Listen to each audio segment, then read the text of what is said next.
नमस्कार.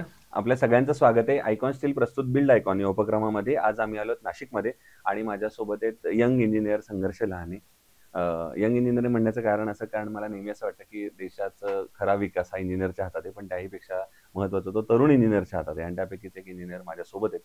त्यामुळे थेट आपण त्यांच्याशी गप्पांना सुरुवात करणार आहोत. त्यांचा आजवरचा अनुभव कसा होता, भविष्यात त्यांची वाटचाल कशी असणार आहे, या सगळ्या संदर्भात बिल्ड आयकॉन या प्लॅटफॉर्मवर आपण त्यांच्याशी बोलणार आहोत. नमस्कार सर. नमस्कार. तर गप्पांना आपण अशी सुरुवात करूया थोडंसं फ्लॅशबॅक पासून, की तुमचा लहानपणी शैक्षणिक प्रवास कसा होता? म्हणजे शाळा कुठली होती, कॉलेज कुठलं होतं आणि सिव्हिल इंजिनिअरिंग या फील्डमध्ये येण्यामागची प्रेरणा कोणाची होती? इन्स्पिरेशन कोणाचं होतं, ज्यांच्यामुळे तुम्हाला असं वाटलं की आपण पण या क्षेत्रामध्ये व्हावं किंवा आपण पण सिव्हिल इंजिनियर व्हावं? काय सांगाल? नमस्कार. माझं नाव संघर्ष सतीश लहाने. मी तालुका सिन्नर, राहणार सोनगिरी येथील. माझं शिक्षण जे आहे ते सुरुवातीला असं म्हणता येईल की 4 ते 5 शाळांठिकाणी मी शिकलेलो आहे. सुरुवातीला जिल्हा परिषद शाळा आमची सोनगिरी येथे शिक्षण झालं. त्यानंतर आमची जनता विद्यालय नायगाव येथे माझं साधारणतः 2 वर्ष शिक्षण झालं.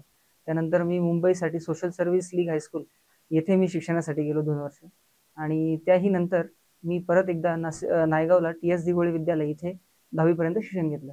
त्यानंतर माझा डिप्लोमा जो आहे तो KVN नाईक नाशिकमधली जी शिक्षण संस्था आहे तिथे माझा डिप्लोमा झाला आणि त्यानंतर जव्हार इन्स्टिट्यूट ऑफ टेक्नॉलॉजी यांच्याकडे माझा डिग्री झालेला आहे. हा झाला तुमचा शैक्षणिक प्रवास. पण आता मला खरा संघर्ष तुमच्या नावाप्रमाणे ऐकायचा आहे. तो म्हणजे प्रत्येक सिव्हिल इंजिनिअरच्या आयुष्यात एक स्ट्रगल असतो. शिक्षण पूर्ण झाल्यानंतर पहिला प्रोजेक्ट करेपर्यंत बऱ्याचदा आपण कुठेतरी पहिल्या आधी सर्व्हिस करतो, प्रॅक्टिस करतो, थोडासा अनुभव घेतो आणि मग स्वतः कन्सल्टन्सी सुरू करतो. तर मग तो संघर्ष तुमचा कसा होता आणि जो पहिला प्रोजेक्ट मिळाला त्याची काय आठवण आहे? तेव्हा काय थोडंसं दडपण आलेलं, काम करताना काही चुका झाल्या, किंवा कसा होता तो सगळा अनुभव? सुरुवातीला मी पास आउट झालो 2018 साली. त्यानंतर अक्षरशः की मला काही बॅकग्राऊंड पण नाहीये की जो करून काही सपोर्ट मिळेल किंवा काही मिळेल. तर असा माझा एक मित्र होता की त्याने मला एका कन्सल्टंट सोबत माझी ओळख करून दिली. राजेश महाले त्यांचं नाव, आठवणीने सांगेल मी अरे त्यांना. नक्कीच. तर त्यांच्या अनुभवासोबत राहून साधारणतः मी 8 ते 9 महिने फक्त त्यांच्याकडे जायचो आणि बसायचो की या फील्डमध्ये काय चालतं, सिव्हिलमध्ये नेमकं काय चालतं. तर हे बघण्यासाठी मी गेलो. त्यानंतर हळूहळू की मला कळायला लागलं की अरे हा सिव्हिल अशी पण आहे की जे की आपण गावाकडे राहून मला लोकांकडनं कळालं होतं की काही नाहीये, फक्त घर बांधायचं म्हटलं की 4 भिंती बांधलं की झालं घर. अगदी. स्टील काही नाही, 4 रॉड टाकले की झालं स्टील. पण ते का तिथे येतं, काय कसं येतं, की ह्या सगळ्या गोष्टी मला तिथनं कळायला लागल्या. मग हळूहळू माझा इंटरेस्ट वाढत गेला. साधारणतः एका वर्षानंतर मला माझ्याच गावातले एका व्यक्तीची साईट मला मिळाली. तर सुरुवातीला असं होतं की त्यांनी माझ्याकडे बघून मला काम दिलं. पण मला इतकं नॉलेज नव्हतं की त्यांचं मी घर पूर्ण करू शकेल. तर मला आमच्या सरांचा सपोर्ट होताच. तर मी कसंबसं ते पूर्ण केलं आणि त्याच्यामध्ये मग त्याची डिझाइन वगैरे जी आहे ती माझ्या पूर्ण हाताखालून गेली. आणि त्यात तेही काम साधारणतः 3 ते 4 महिने चालल्यानंतर माझं स्वतःचंच घराचं काम मी स्वतः चालू केलं, की पडलं तरी माझंच घर पडेल आणि जे उभं राहिलं तरी माझंच राहील. हां, तर पहिला अनुभव मी तिथूनच घेतला, की ती जी साईट मी घेतली होती ती थोडंसं थांबवून माझं घर पहिले पूर्ण केलं आणि तेच व्यवस्थित झाल्यानंतर कॉन्फिडन्स जो आला, की तिथून पर्यंत आजपर्यंत मी साधारणतः एक 30 ते 40 प्रोजेक्ट आतापर्यंत केलेले आहेत. नक्कीच. हो, हो. प्रायव्हेट. मग आता या क्षेत्रातल्या काही प्रश्नांकडे येऊया. त्यातला पहिला प्रश्न असा आहे, आता तुम्ही सिन्नर, निफाड किंवा नाशिकमध्ये काम करताय. इथं जर तुम्ही या भागात बघितलं असेल, या क्षेत्रामध्ये अकुशल कामगार किंवा प्रशिक्षित कामगारांचं प्रमाण फार मोठं आहे येस. आणि अशा लोकांबरोबर काम करणं बऱ्याचदा धोकादायक सुद्धा ठरू शकतं. येस. त्यांना काही महत्त्वाची जबाबदारी दिली तर चुका होतात. तर तुम्ही ही परिस्थिती कशी हाताळता? सर्वप्रथम तुम्ही जे बोलला, की अशिक्षित खूपच जास्त प्रमाणात आहे आणि कुठेतरी आपण तोही प्रयत्न केला पाहिजे. त्यांनाही शिक्षण द्यायला हवं. त्यांच्याही डोक्यात काहीतरी प्रकाश घालायला पाहिजे आपण, की अशा गोष्टी ह्या होता कामा नयेत. भरपूर ठिकाणी ते आम्हाला सांगतात, की "अरे, स्टील इतकं का आलं? हे असं का केलं पाहिजे?" किंवा ते अक्षरशः रिबारिंग फक्त ड्रिल मारूनच रिबारिंग करतात. तर ह्या गोष्टी जेव्हा मी बघितल्यात आणि माझा अनुभव कमी होता. पण हळू ज्यावेळेस मी शिकत गेलो, की त्याचं महत्त्व वाढलं. मग त्यांना समजून सांगावं लागलं, की अशा गोष्टी अशा होतात. भरपूर वेळेस मी चालू साईटवरती त्यांना गोष्टी करूनही दाखवल्यात, की जिथे अवेलेबल ज्या गोष्टी आहेत, एक काडी म्हणा, काही असो, त्या गोष्टींनी मी त्या करून दाखवल्या, की बघा तुम्ही असं करतायत, पण इन फ्युचर हे असं होऊ शकतं.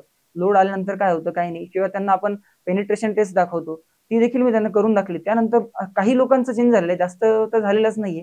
आणि सहसा महत्त्वाचं असं, की आपल्याकडे कमी लक्ष देतात ते. जास्त करून मालकांकडे लक्ष देतात. मालक बोलला, की झालं, की झालं मग सगळ्या गोष्टी.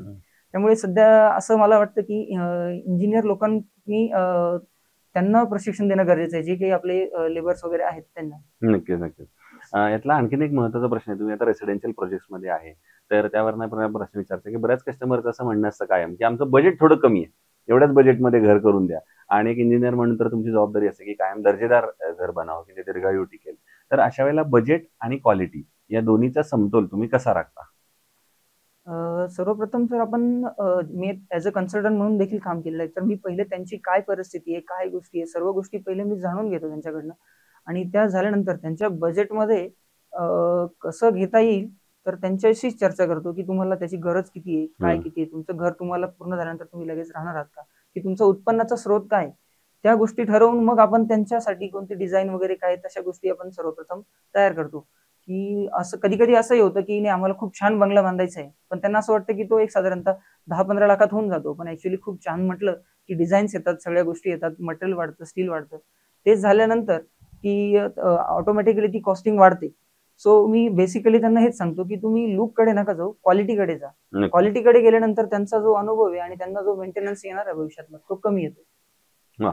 आता एक जरा वेगळा प्रश्न विचारायचा आहे यापेक्षा. तुम्ही मूळचे नाशिकचे आहात आणि आता इंजिनिअर आहात. या दोन्ही अनुषंगाने तो प्रश्न येतो. म्हणजे नाशिक जिल्ह्याच्या विकासाचं व्हिजन एक इंजिनिअर म्हणून जर तुम्हाला विचारलं, तर तुमच्या डोळ्यासमोर कुठले मुद्दे येतात? ज्या मुद्द्यांवर, ज्या क्षेत्रांवर, ज्या सेक्टरवर आता प्रशासनानं काम करायला पाहिजे, जर येणाऱ्या 15-20 वर्षांमध्ये आपल्याला एक नाशिकचा सर्वांगीण विकास बघायचा असेल तर?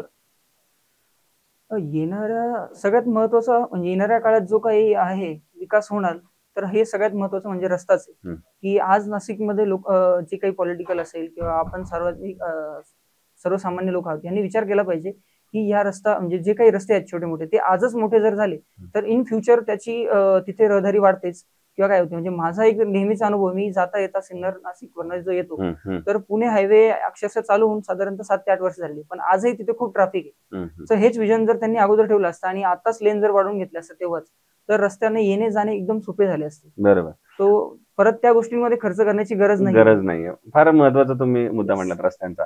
तर पण अशा वेळेला आता प्रशासनानं तुम्ही म्हणताय तसं, की काय पावलं उचलली पाहिजेत अजून जर अशा चुका पुन्हा भविष्यात घडायच्या नसतील तर? नाही सर इंग्रजांकडून आपण शिकलं पाहिजे. त्यांनी जे काही केलंय, की वन टाईम इन्व्हेस्टमेंट केलेली आहे. हं, हं. वन टाईम इन्व्हेस्टमेंट ज्यावेळेस करतो, त्यावेळेस ती 100 वर्ष टिकते. जसे की त्यांनी भरपूर ब्रिजेस वगैरे बांधले. तेव्हा त्यांनी विचार केला, की हा पूल 100 वर्ष म्हणजे नाशिकचा व्हिक्टोरिया पूल आहे. अगदी. अक्षरशः 100 वर्ष झालेले आहेत. नक्कीच तर इतिहास त्यांनी आहे. त्यावेळेस कन्स्ट्रक्शन करताना कॉस्ट थोडी वाढली, हरकत नाही. पण पण काम ती क्वालिटी जी ठेवली त्यांनी, की 100 वर्ष त्या पुलाला ना मेंटेनन्स इतका करावा लागलाय, ना त्याची काही पडझड झाली किंवा काही झालेली. जर तसं विजन ठेवलं, तर साधारणतः 100 नाही, पण आपण एक 50-60 तरी वर्ष आपण वर्ष कव्हर करू टिकणारा शकतो. पूल होऊ येस शकेल. आणि तो बरोबर. खराबही होणार नाही. त्या गोष्टी जरा महत्त्वाच्या आहेत. नक्कीच. आणखीन एक विचारायचं आहे, या क्षेत्रात सिव्हिल इंजिनिअरिंगमध्ये स्टील हा अतिशय महत्त्वाचा घटक असतो. येस. तर स्टील सिलेक्शन करताना तुम्ही काय त्याचे पॅरामीटर्स बघता? किंवा तुम्ही काय त्याची क्वालिटी चेक घेता आणि मग तुम्हाला असं वाटतं, की असं स्टील घेतलं पाहिजे?